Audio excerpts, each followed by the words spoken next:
Ebon Scurr, the Bradford Bulls have announced you've signed a 2-year deal with the club. How excited are you to continue your journey with the Bradford Bulls? I think it's nice for me with being here for as long as I can to be part of the process of going up and hopefully proving myself in another thing, but with a club that I've always been at, which was always sort of a thing that I wanted to try go for.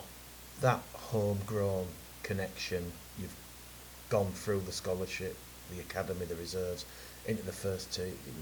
What does that mean to you? Well, I think it was sort of it's a nice thing. It just for me it wasn't always as straightforward as what it seems for other people looking at it now. Is there were a lot of stuff in the way as I was going through scholarship, and then the same in under 19s, and then the same in sort of when I first broke through a first team. There were a lot of challenges in the way because I'm not your stereotypical looking prop, am I? But yeah, so I just think that it is nice because a lot of it, it's familiar as well, and it's since I've been here that long, I feel like with the way things are going, I feel like I at least owe it to give it a try here and see obviously what we can do next year. You're still relatively young, but when you go back to your debut and that game against Barrow in 2019, when you look at how you've progressed from that moment in the first team to now, how impressed, delighted are you with your own progress? Yeah, I'm happy because obviously areas of the game are slowly improving, and I just think the final push that I needed was to be full time to sort of try give myself the best opportunity to play the best rugby I can. Because obviously, work wise, it's hard to your body's sort of constantly sort of there's always something sort of wrong with my body from the job's quite a demanding job out of rugby, so it'd be quite nice to be able to devote everything to this and give it my all. That's sort of the dream as well as for me, and I'm sure, like I said, there's a lot of people it's the dream is, so fingers crossed. It is, if Bradford are in Super League next year, a full time deal. No secret. We see videos of you, pictures of you on social media, up on the roofs at the crack of dawn. How are you prepared for that transition from part time to full time? I can't wait. Yeah, it's not obviously it's nice in the summer, and but I just think I'm getting to the point where now it's starting to take its toll to sort of wear another sort of 5 years of it. I don't know what state my body will be in because it's just quite. It's like I say to people when they ask, it's more you're in awkward positions, which obviously being a bigger lad, it's a bit demanding. But I think it'll just be nice, just like I said to you, is that to give it my all. I think that's the bit that I'm the most looking forward to be able to just fully devote my life to this, and then fingers crossed, obviously things progress from there. We've just spoken to Brian Noble. He's over the moon, delighted that he's got the deal done for the club. There's a new head coach coming in Kurt Haggerty. Have you met Kurt yet? Have you spoken to Kurt? No, I know we were at I think the game a couple of weeks ago, but no, I didn't manage to talk to him. But I'm sure we'll have a natter at some point over the phone, or if it's in person, either or. What's special about the Bradford Bulls, Eben? Put me on the spot.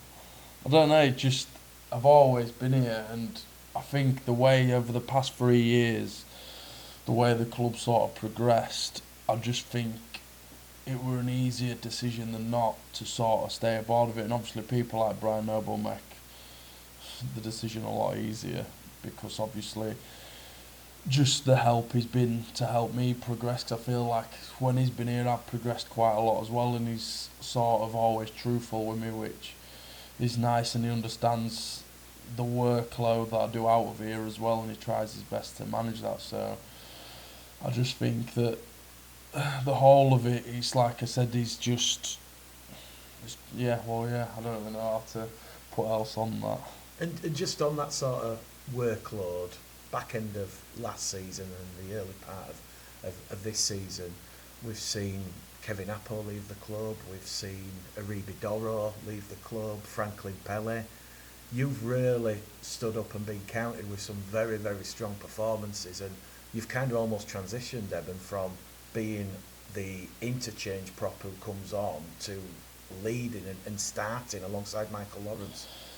Yeah, like I said, with me and obviously Brian Robble and Greeny ever sit down, I just I'm just happy doing whatever they need me to do, to be honest. I do like starting. It's obviously a different role, but with me always coming off the bench, it's almost like it's familiar when I'm on the bench. So, but like I said, whatever they need is obviously me and Nobby speak, and it's whatever we think's best that week to sort of progress, help the team the best I can.